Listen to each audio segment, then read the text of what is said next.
Hello, this is Dr. Jessica. Welcome to another episode of Ask Dr. Jessica.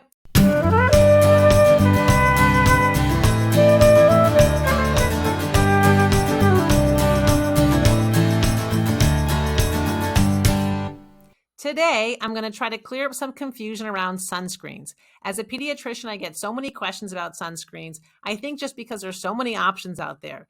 Which SPF is best? Do you want 30? Do you want 50? Do you want 100? Which SPF is best? Well, the American Academy of Dermatology recommends an SPF or sun protection factor of 30.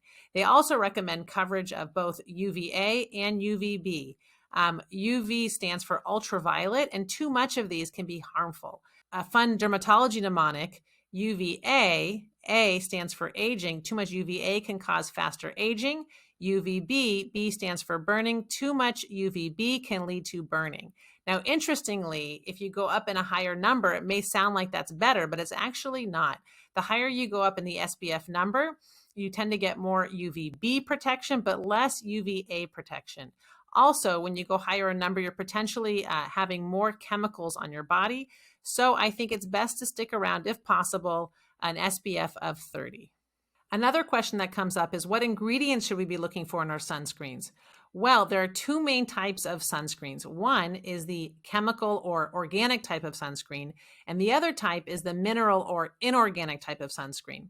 Now, there was a study done in 2019 by JAMA, a medical journal, that showed that when you use a lot of the organic or chemical-based sunscreens, a significant amount gets absorbed by the bloodstream.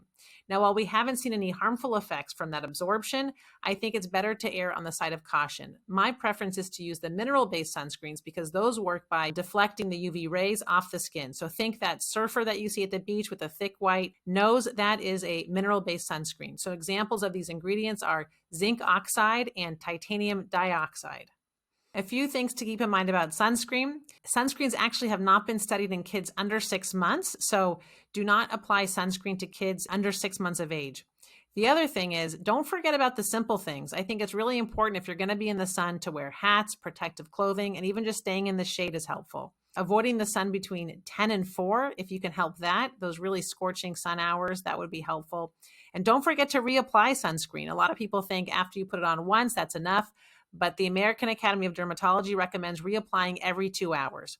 So in conclusion, while most sunscreens are safe to use, if I could pick a sunscreen, I would choose an SPF of 30 and have it be mineral-based. So that's either with zinc oxide or titanium dioxide. But just like anything in life, sun exposure is all about a balance. A little bit of sun is actually healthy for kids. It stimulates vitamin D production, which is healthy. But just know that if they're going to be outside during those peak sun hours, please apply a sunscreen. This is Dr. Jessica. I hope you enjoyed.